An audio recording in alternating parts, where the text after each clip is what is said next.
that's Jennifer Coolidge, who is a brilliant genius. My favorite Jennifer Coolidge story. I probably shouldn't tell this one either, but what are you gonna do?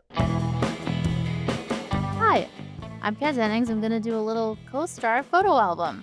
This is a surprise, and I don't know who's in here, so let's see. Oh, the Two Broke Girls page.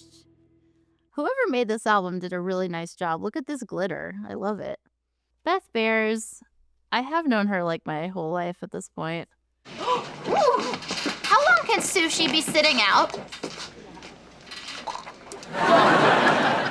Not that long. Here's the thing. I barely remember anything I've ever done. I don't know if that's a trauma problem, but these, I have no idea what I was doing. Zero. But that's Jennifer Coolidge, who is a brilliant genius. Steel prick! Achoo! Are you guys seeing this too? My favorite Jennifer Coolidge story. This is, maybe I shouldn't tell this. I'm not going to tell. Who cares? The 100th episode of Two Broke Girls, the 100th episode of any show, usually they will get you like a present. Now, in the 90s, people will get like a car. Now, you don't get cars anymore. However, I will accept them. They got us like very lovely watches. They got me and Beth a beautiful Hermes like watch on a leather strap with like diamonds around it. And it was my first like watch. Actually, is still kind of my only fancy watch. But I was like, oh my God, this is amazing. We were so excited. And they got Jennifer Coolidge a gold, like a solid gold watch with diamonds, which is like 5 times more expensive than the ones we got. Just saying. Sure, she deserves it. Absolutely. But it was so funny because so the next day we were like all wearing our watches and we were like, Jen, where's your watch? She was like, oh, I lost it. We're like, what do you mean you lost it? It's like a $25,000 watch. She's like, they shouldn't give me fancy stuff. I was like, what happened to it? She's like, I don't know. It fell out of my car and it's just gone. So that's my favorite Jennifer Coolidge story. I'm sure she's got more watches by now. Oh my God. Oh my God. Okay.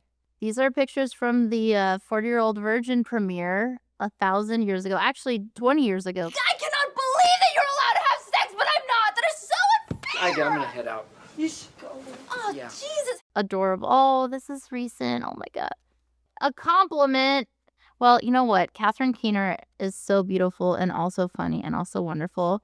This photo is from the 20-year anniversary screening that we just had at the Academy Museum that Judd Apatow moderated, and we all got to see each other again. Look at baby Seth Rogen. It was my first like big studio movie, so just I couldn't believe that I was there in the first place, and I felt very nervous, but everyone was so lovely, and I remember the vibe was kind of like, oh, I hope this works out, and then it became like a big hit. I have a question. I think some of the people here might be sexually inexperienced. Is it true that if you don't use it, you lose it? Is that a serious question? No, it wasn't. Okay. It was like Steve Carell's first movie, I think, or it was right after Anchorman.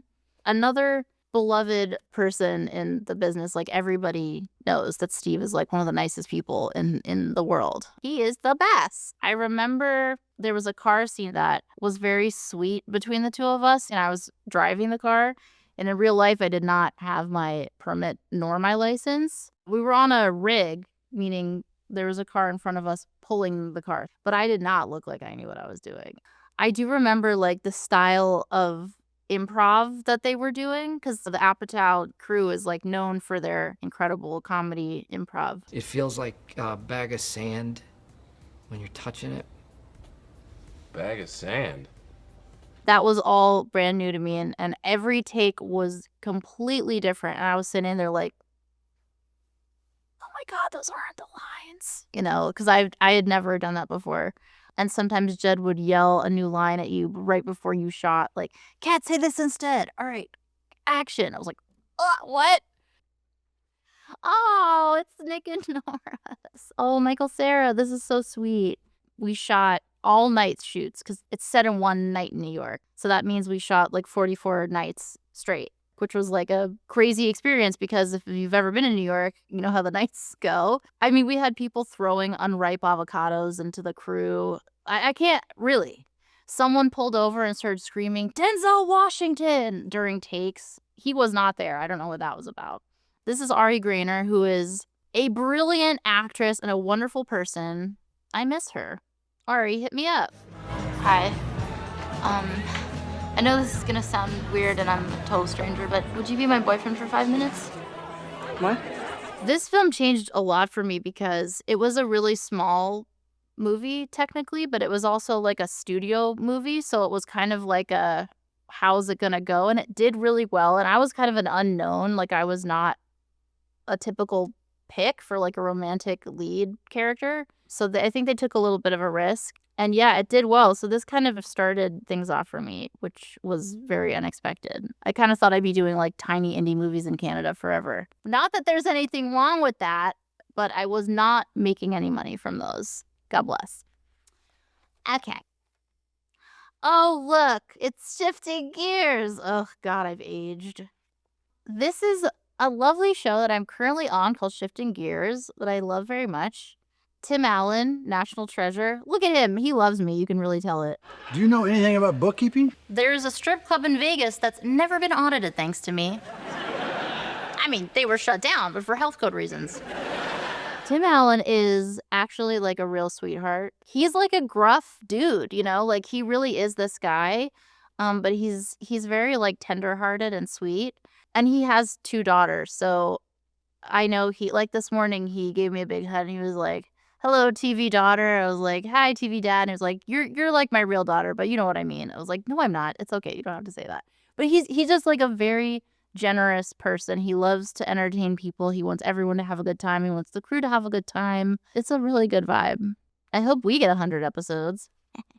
Actually, speaking of, I think Two Broke Girls was like 146 episodes, something like that. He's done like 800 episodes of TV. Here's another fun fact. The cars that Tim's character has in his shop, because he plays a guy who restores classic cars, they're all Tim's real personal cars. Tim has, I don't know the number, not as many as Jay Leno is what he keeps insisting. He collects these classic cars that have been definitely financed by television. So congrats to him. There's Lilly Singh, another absolute treasure sweetheart who came and did a guest star. That was really fun. And then, yeah, there's Sean William Scott. There's Daryl Chill Mitchell's head. This crew is the best, most professional, most happy crew I've ever worked with. We're all very like harmonious together and we all have like a blast. We genuinely all really love each other. We're on episode 10 of 13 right now. So we're gonna wrap soon and I already miss it. Oh my God, it's the house bunny. I wore a lot of wigs. This is a wig and that's a wig. I don't think, yeah. My real hair never did see the light of day in that film. This is how we're gonna get pledges? Hiring an archaically superficial reflection of the male fantasy? Having to dance was a nightmare. I am not a good dancer, and for some reason I have to dance in so many productions. They keep doing this to me.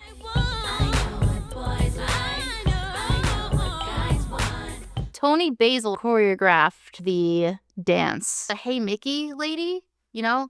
Oh, Mickey, you're so fine.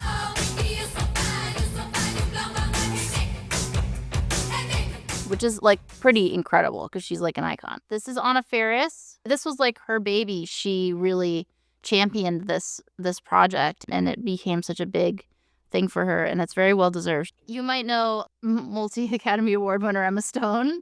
That's Rumor Willis. That's Catherine McPhee. All really lovely people and we had an absolute blast. We really did. This is the Dollface page. Dollface is a very special project for many reasons. Mainly that I met Brenda Song, who is now one of my best friends in the entire world. There she is. She's a beautiful angel. Esther Pavitsky, also absolutely incredible. Shay Mitchell, an angel face pregnant there. Gorgeous, stunning. Margot Robbie did this show. She was the executive producer. It was her company, Lucky Chap. And it was the best time. I almost didn't make it to this red carpet because my niece was being born and I did not want to leave the hospital. And they kept checking in. They were like, are you going to come? And I was like, I don't know. She's not out yet. And she was born and I took a good like hour to look at her. And then I left to go to work. But I was there. Family is important to me. That's an inflatable I shan't say it. But just so you guys know, you might need to censor what that is. Anyway, next. Ooh. Well, this is a show called Raising Dad. I think it was one season, but it was a great time full of icons and legends, such as the lovely Bob Saget, who is no longer with us, who was a wonderful person. And another incredible Oscar winner, Brie Larson, as a little cute child.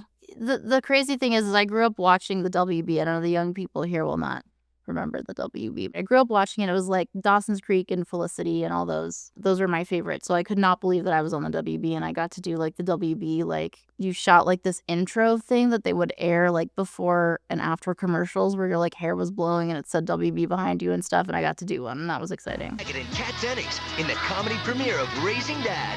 Right here, right now. God, I think I was like 14 here. My hair was amazing. What happened? I say it here in this quote. Bob has daughters and he loved and cared for all of his television children. And even though we only had one season together, he was very sweet and protective of me. And I kept asking to go to like his stand-up shows and he was like, absolutely not. No, you're not allowed to because it will change everything. I was like, all right. So I didn't. I honored that. He was great. He was a wonderful person, beloved by many people. All right, now what? Oh man. This is the Thor people. I don't know how I end up in these movies. I really don't have any idea. When you audition for these kinds of big studio movies, they don't tell you what your role is and they don't tell you what the movie is. Usually you just read a fake scene and then they tell you later. You dare threaten me, Thor, with so puny a weapon?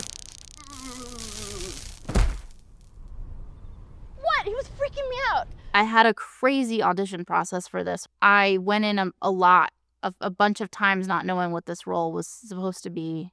Sir Kenneth Branagh, the director of the first Thor, really took a chance on me and let me keep coming back. They initially said no. They explained more about the role, that she was like a science intern or something. And I was like, oh, please let me come back. Because I had like glammed myself up thinking, I wasn't sure, am I a superhero? Like, what am I doing? Am I like the villain? I don't know what the role is.